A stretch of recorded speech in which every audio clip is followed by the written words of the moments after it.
पठान नाम तो सुना होगा। साल 2022 में पूरे साल एक ट्रेंड चलता है, बॉलीवुड को बायकॉट करने का ट्रेंड। सारे बॉलीवुड के बड़े बड़े सुपरस्टार्स छिपने की जगह खोज रहे थे। एक के बाद एक फिल्में पिट रही थी। पब्लिक ने ही इन सितारों को सिर पर चढ़ाया था और अब पब्लिक ही इन्हें नीचे पटक रही थी।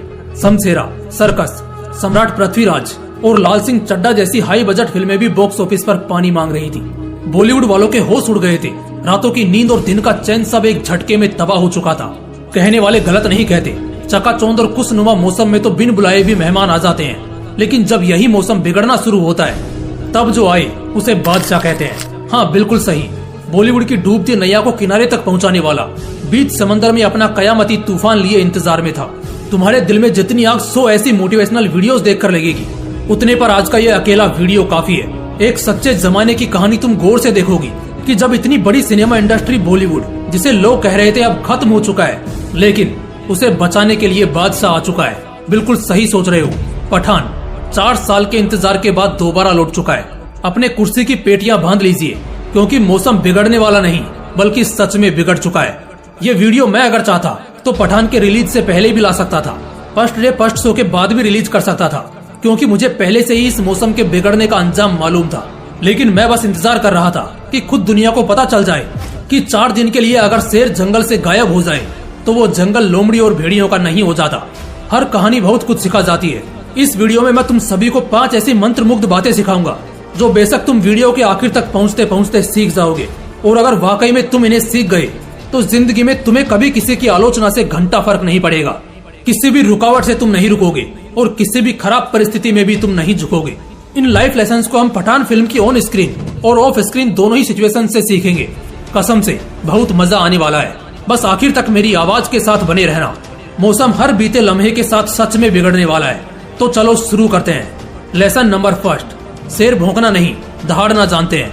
बहुत काबिल क्वालिटी है जो आप पठान फिल्म और इसकी जान शाहरुख खान से सीख सकते हैं। भौंकना कुत्तों का काम होता है, शेरों को भौंकना नहीं दहाड़ना आता है। क्योंकि जब एक कुत्ता भौंकता है तो मुश्किल से कुछ दायरे तक उसका भौंकना पहुंचता है और लोग पत्थर मारकर उसे भगा देते हैं। लेकिन जब एक शेर दहाड़ता है तो उसकी गूंज में वो खौफ साफ नजर आता है और उस दायरे में फिर एक परिंदा भी पर नहीं मारता। बिल्कुल ऐसा ही होता है कुछ यहाँ भी। हर फिल्म के रिलीज से पहले उसके अभिनेता और प्रोडक्शन टीम बड़े बयानबाजी करते हैं, मीडिया कवरेज देती है। लेकिन शाहरुख खान ऐसा कुछ भी नहीं करता, क्योंकि वो जानता है कि वो बॉलीवुड का एक शेर है। लोग उसकी बादशाह से खबरदार है और वो बस अपना काम करना जानता है। इसलिए बिना किसी फेकम फाक वाली बयानबाजी करने के बजाय उसने सिर्फ इंतजार किया उस फिल्म को उसके अंजाम तक पहुंचाने का।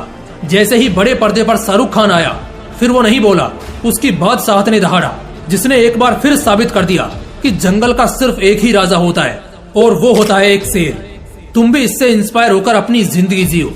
काम खत्म होने से पहले या पूरा हो जाने के बावजूद भी भौंको मत।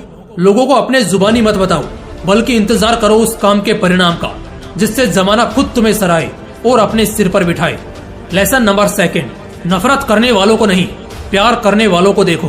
पठान फिल्म के बहुत विरोध के किस्से चल रहे थे। कई सारे विरोधी पूरी ताक में थे कि इस फिल्म को नहीं चलने देना है, फ्लॉप कराना है।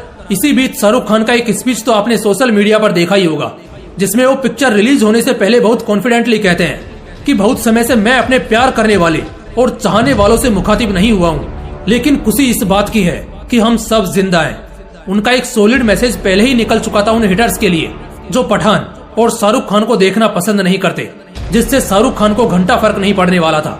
हर किसी की जिंदगी में एक ऐसा दौर आता है जब वो इंसान अपनी एक अलग पहचान बनाता है, आम से जरा खास बनता है, तो उस वक्त उससे नफरत करने वाले और जलने वाले भी बहुत पैदा हो जाते हैं। लेकिन एट द सेम टाइम इससे 3-4 गुना ज्यादा उससे प्यार करने वाले भी बहुत लोग होते हैं। अगर नफरत करने वालों को देखोगे तो ना अच्छे से काम कर पाओगे और ना ही खुश रह पाओगे, क्योंकि सबको खुश रखना खुद भगवान के हाथ में नहीं है, तो हम इंसान क्या चीज है। लेकिन हाँ, अगर प्यार करने वालों पर ध्यान दोगे तो हमेशा बेहतर ही करोगे और बहुत ऊंचा उठोगे। लेसन नंबर 3, प्यार वाकई में अंधा कर देता है। जैसे कि मैंने वीडियो के बिगिनिंग में ही बोला था कि जो मंत्रमुग्ध लेसन मैं देने वाला हूँ वो फिल्म के ऑन स्क्रीन और ऑफ स्क्रीन दोनों ही जर्नी से इंस्पायर्ड होंगे। इसी सीक्वेंस को फॉलो करते हुए ये लर्निंग हमें मिली है कि प्यार वाकई में अंधा कर देता है। ये मूवी के इंटरवल डाउन का सीन है। अगर आप लोगों ने अपने नियर बाय सिनेमा थिएटर्स में मूवी को अब तक देख लिया होगा तो आप अच्छे से इसे कनेक्ट कर पाएंगे, और अगर नहीं भी देखा तब भी कोई बात नहीं, 2 मिनट में समझ जाओगे। जब पठान यानी कि शाहरुख खान वेकेशन के लिए जाता है तब उसे वहाँ एक लड़की से अट्रैक्शन होता है, यानी कि दीपिका पादुकोण उर्फ रूबीना। लेकिन बाद में वो पठान के दुश्मन जिम के गैंग की निकलती है। यहाँ तक सब ठीक था, लेकिन जिम के जाने के बाद रूबीना जिम के ही लोगों को मारकर पठान को बचा लेती है और फिर दोनों वहाँ से निकल जाते हैं। यहाँ ऐसा लग रहा था जैसे रूबीना पठान की हमदर्द हो, उसकी दोस्त हो। इसी वजह से बहुत हद तक इस समय पठान का ध्यान उसके मिशन पर कम और रूबीना पर ज्यादा था। और फिर दोनों जब एक 10 मिनट के एक बहुत ही छोटे से पीरियड के एक बहुत ही कॉम्प्लेक्स मिशन को अंजाम देते हैं तो वहाँ भी रूबीना पठान का बहुत साथ देती है। लेकिन जैसे ही मिशन सक्सेसफुल होने वाला होता है, ठीक एन वक्त पर रूबीना पठान को धोखा दे देती है, जिससे पठान फॉरएवर अब उस अंडरग्राउंड में कैद हो सकता है। और यहाँ से अब वो जिम के कैद में था।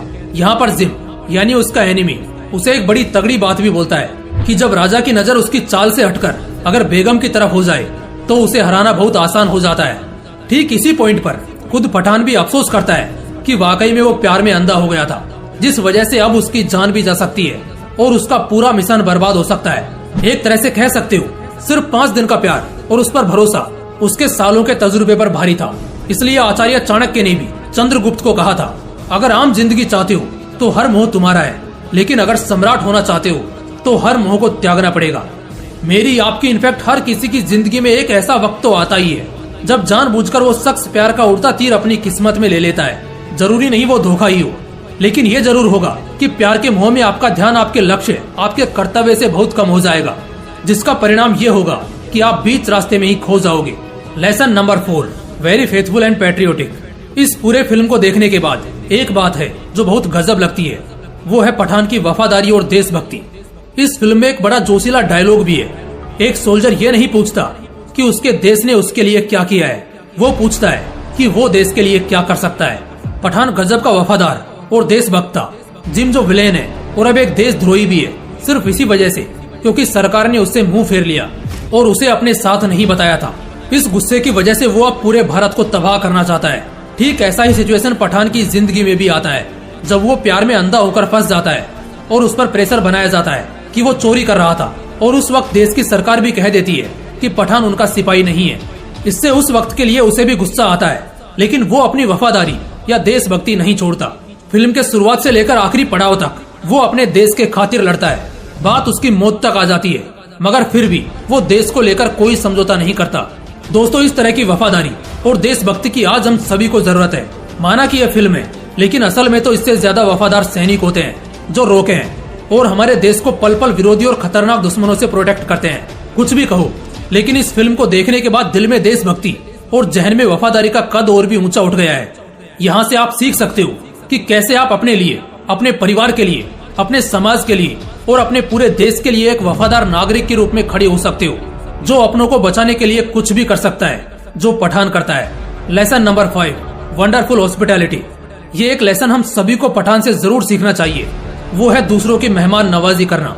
फिल्म में एक डायलॉग है जो बड़ा वायरल हुआ है कि पार्टी पठान के यहाँ होगी तो मेहमान नवाजी को पठान तो आएगा ही और साथ में पटाखे भी लाएगा।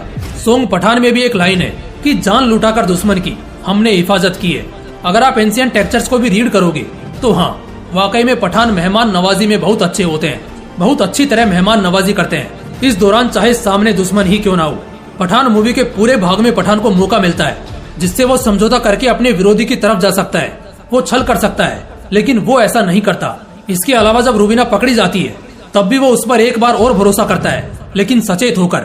और जब उसे मालूम पड़ जाता है कि रूबीना सच में उसका साथ दे रही है तो वो रूबीना की सेफ्टी की भी पूरी जिम्मेदारी लेता है। आफ्टर ऑल बात तो साफ है कि हाँ, वाकई में पठान मेहमान नवाजी और साथ देने में बहुत काबिल होते हैं। सीखने को तो बहुत कुछ है, लेकिन हाँ, ये 5 लाइफ लेसन ऐसे हैं जो आपको बेशक पठान मूवी से सीखने को मिलते हैं। हर साल कुछ बेहतरीन होता है, कोई ना कोई जरूर बेहतर बनता है। इस साल अगर आप बेहतर बनना चाहते हो, काबिल होना चाहते हो, तो आप बहुत खुशकिस्मत हो मेरे दोस्त, क्योंकि साल के शुरुआत में ही आपको इतना बड़ा बम्प डोज जो मिला है, जो आपको ओवर द ईयर बहुत आगे लेकर जाएगा। दोस्तों, अगर वीडियो अच्छा लगा तो इसे शेयर जरूर करना, और अगर चैनल को अभी तक सब्सक्राइब नहीं किया है तो ऐसे ही पावरफुल मोटिवेशनल वीडियोस देखने के लिए तुरंत चैनल को सब्सक्राइब करके बेल आइकन भी जरूर प्रेस कर लेना। फिर मिलते हैं नेक्स्ट वीडियो में एक नए मोटिवेशन के साथ। जय हिंद, वंदे मातरम।